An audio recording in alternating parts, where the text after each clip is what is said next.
Welcome to the S.O.A.P video series from Oak Tree Community Church in South Bend, Indiana. We are working our way through the book of Romans, and we've come to the end. the very end. Yeah, week 7. Nice. We've been here quite a while, right? Yeah. It's kind of a fly through, though. I mean, even though it was 7 weeks, a lot of information, incredible amount of information. So much stuff, and so much stuff that obviously we either skipped over completely or just glossed over. I thought you were going to say ignored. Yeah, we didn't ignore anything, didn't intentionally ignore anything. But there is so much here. Yeah. And as we talked about in the first week, it's almost like Paul decided, look, I know these guys are Christians, but I don't know where they're at in their spirituality and where they're in their understanding. I'll give them everything I know. Yeah. and he just lays it out. It really is sort of like an entire seminary course. I think I called it his thesis. Yeah. His thesis paper. Yeah, it really is. Right. I mean, he knew they knew the gospel because they were believers. Right. Outside of that, it was unknown. Yeah. Right. So start at the beginning, and then say, I'll get to you as soon as I can. Yeah. I'll come visit you. And we see that this week. Well, and this is the guy who just a couple of years later would spend 3 years in Ephesus, basically, I mean, in the lecture hall of Tyrannus, Acts says, teaching for 3 years, day and night. So it's not like you didn't have something to say. Yeah, exactly. The other thing I really like about this is that you brought out, because every time you go through Scripture, you can pick up different things, and I think part of it is your life, where you're at in your life, things that have happened to you recently that you pick up on because similar things happen, in the Bible, and also where you're at from a maturity level too, and so you see things in a different way, but. You brought up a number of times, I think every week, the steps of the path. Yeah. And, that they just show up in here, and it's true. Yeah. And we see it again this week. And you would expect towards the end that we'd see brotherly affection and unselfish love, and Paul starts right out with it. Yeah, well, it's still, so we're jumping in about halfway through chapter 14, and so we'll do about 2.5 chapters for this week and finish the book. And it's really just a continuation of where we were last week. 12, 13, and 14 really is the practical side of, we've got all this theology now. Yeah, what are we going to do with it, right? So, and that's really where the brotherly affection, unselfish love come in. And so he's been talking about specifically how we treat our fellow Christians, especially when we disagree. Right. And imagine this with love. Imagine this, we disagree. Right. But it starts right out with, don't put an obstacle or a trap. And he's like, hey, you that are more mature, listen to me. Yeah. Your job is not to smack somebody down because they don't understand something, but with love, with patience, not necessarily help them, but don't discourage them. Yeah, is really the big point that he has there. And we did end last week with the note that we need to bring up again this week. We're not talking about doctrinal difference. We're not talking about good doctrine, healthy doctrine versus false doctrine. Right. That needs to be corrected, still in love, but it needs to be corrected. We need to bring people along. Right. What we're really dealing with is matters of let's call them matters of conscience. They can be preferences, they can be whatever, but really matters of conscience where I think something is sin and you don't. Right. Or you think something is sin and I don't, and the Bible doesn't say either way. And so it falls into this category where it really would be sin for me, but it wouldn't be sin for you. Me because, my conscience is clear with it. Right. And sometimes that has to do with maturity, and sometimes it may not. Right. Food is always one that's brought up. Yep. From the standpoint of, if you think about it, some of these people were Jews. They were brought up, hey, here's a whole list of things you can never eat. Yep. And it's a sin to eat these. And now Paul's saying, eat away. Anything you want. And on the other hand, you've got Gentiles who grew up in a pagan culture where this animal may have been offered as a sacrifice to a demon god. Right. And these Gentiles are like, I don't want to have any part of that anymore. And the Jews are like, but it's a clean animal. Right. So I guess you do have it both ways, and it's really working through it. Yeah. and where are you at, where do you need to be, and then coming back to the scriptures.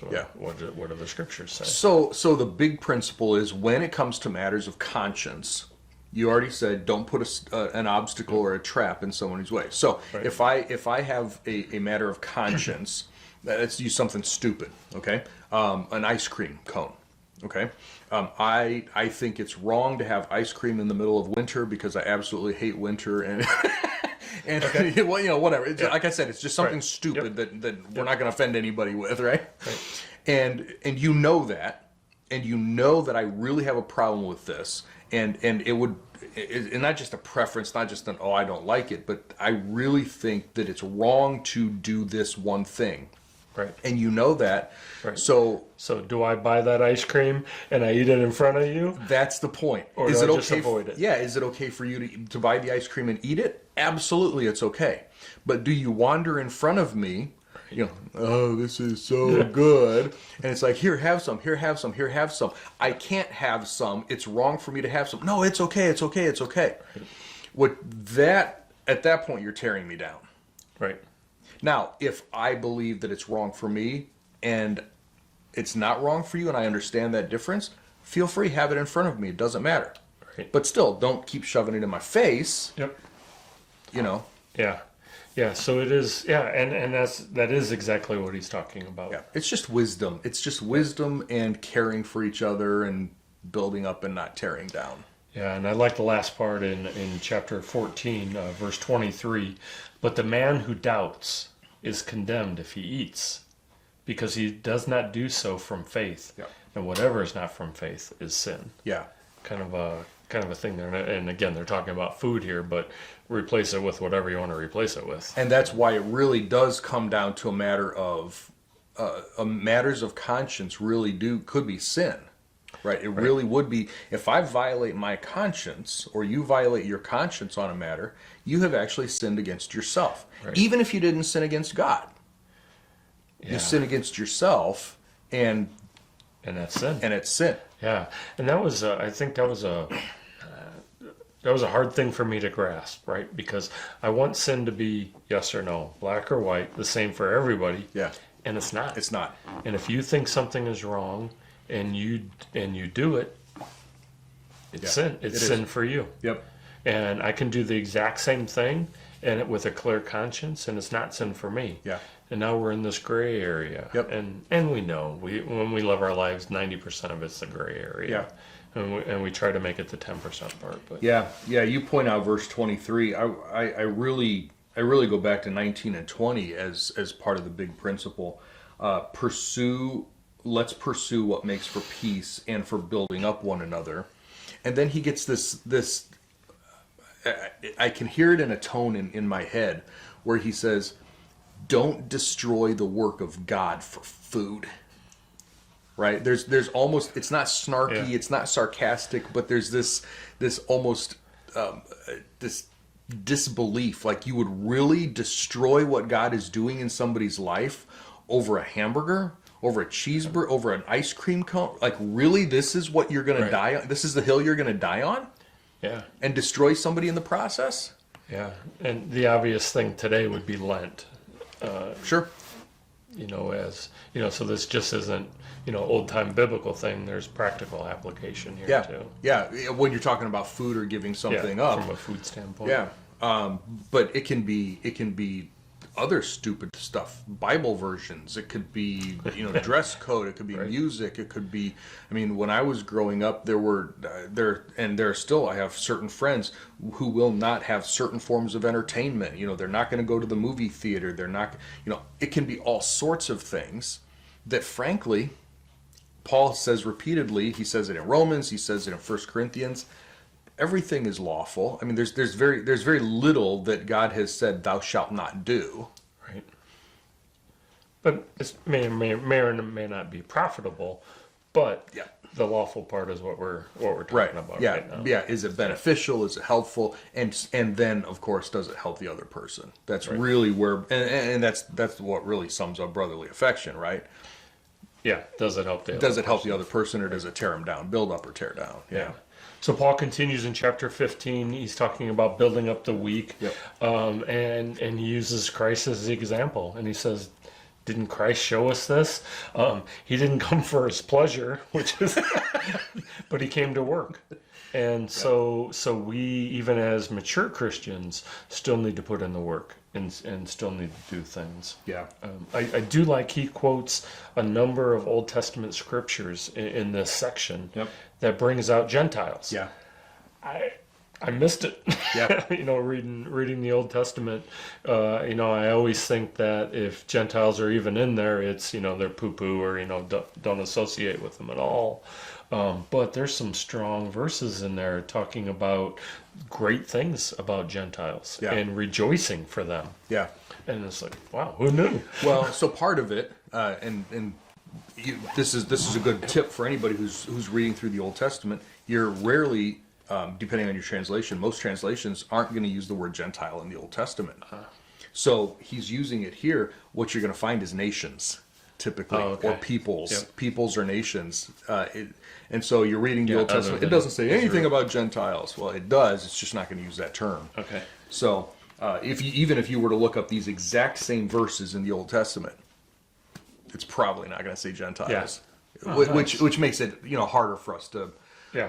easy to overlook, I guess is what I'm saying. So Yeah, so also in 15, Paul talks about why he's writing this letter, which is really a difference. In most of the time, in chapter 1, Paul's talking about why he's writing this, who he's writing this to. Yep. But this is at the end. well, and he does, and it sort of bookends Okay. what he's trying to do. Okay. Yeah, because it's similar to chapter 1, but it's not exactly the same. By the time he's done with all of his theology, he's like, so you're really getting this, right? This is why I'm writing to you. Yeah. So he talks, he wants to proclaim the gospel. He wants to boldly discuss Christ. Yep. And in verse 20, he says, "And in this way I desire to preach where Christ has not been named, so as not to build on another person's foundation." Yeah. Which, it's cool. I kind of agree with him. But also in other places, he had talked about, it's fine to build on other people's things.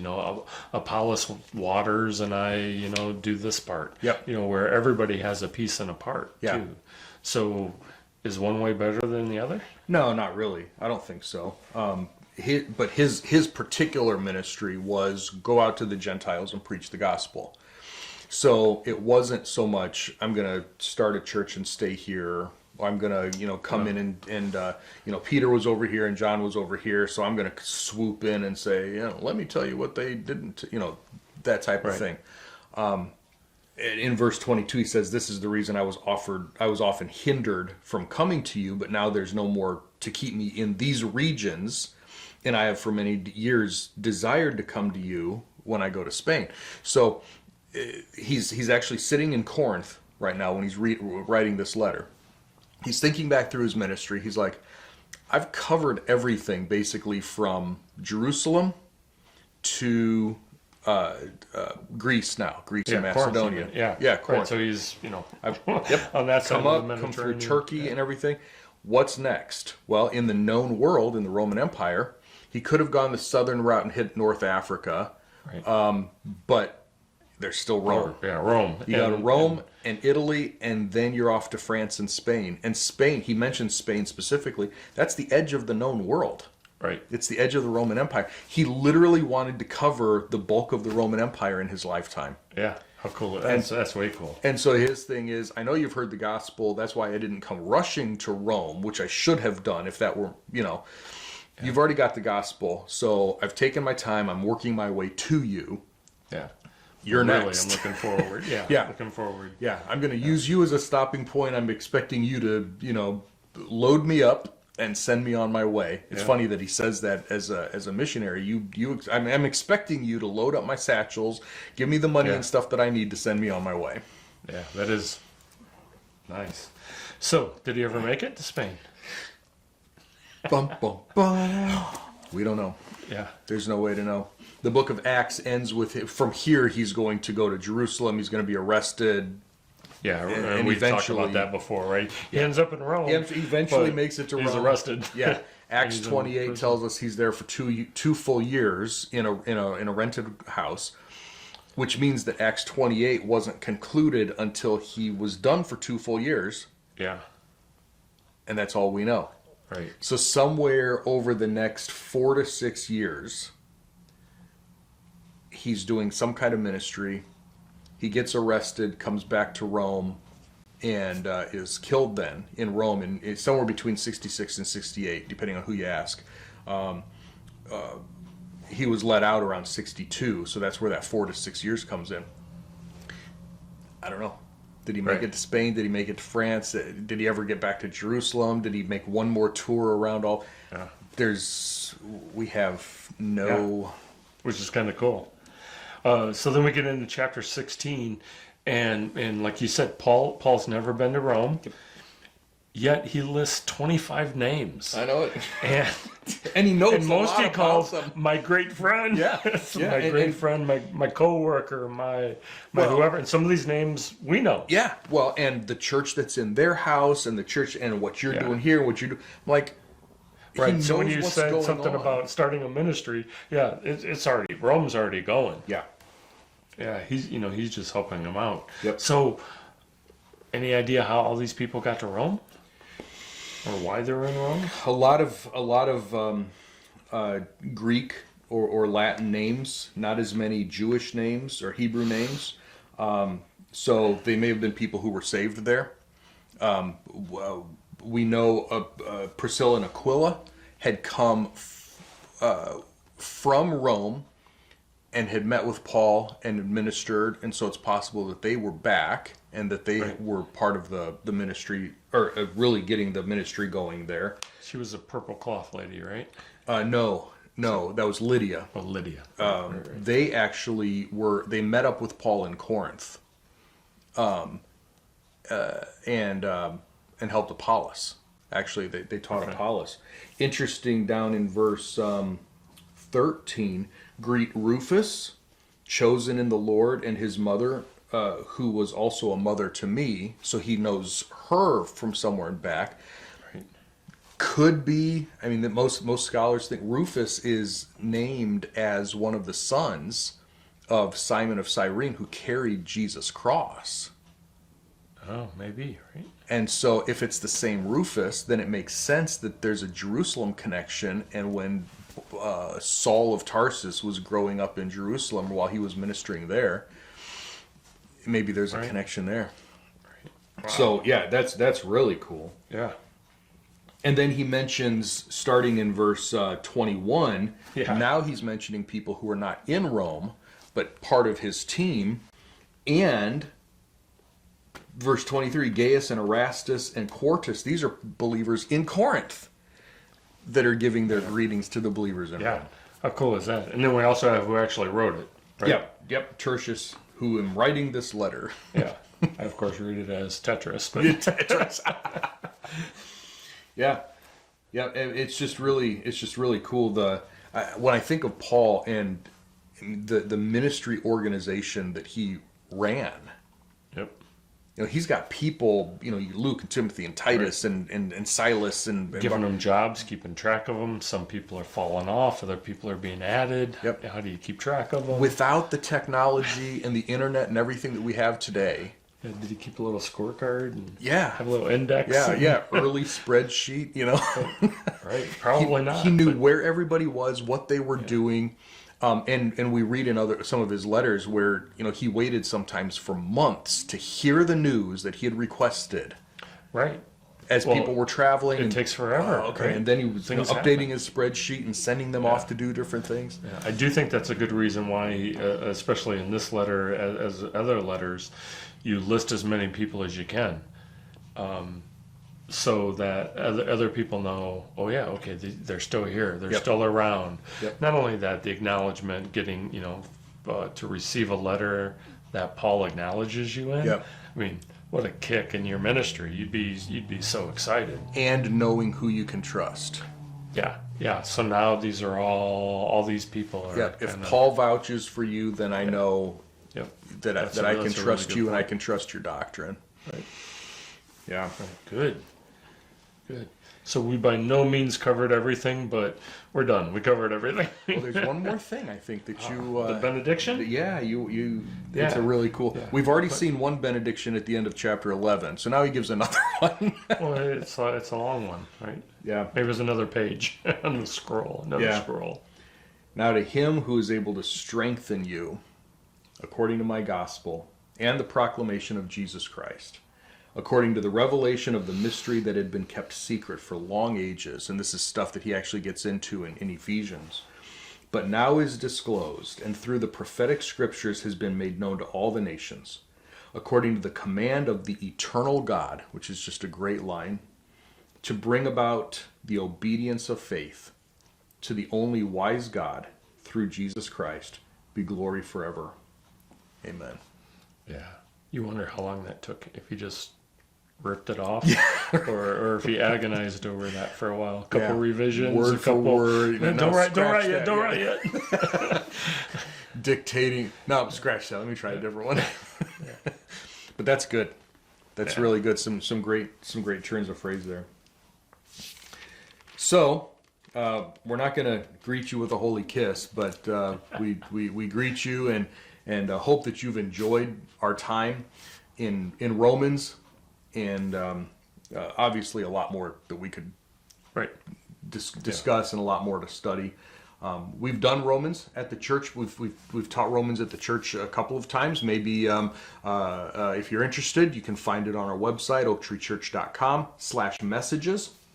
You can see if you can find some Romans teachings on there, I believe. Other than that, you can always contact us with questions, and we're happy to tackle your questions and help you study more and more. So, we'll be back with a new series, but until then, hope your studies are going well, and see you next time. Keep moving forward.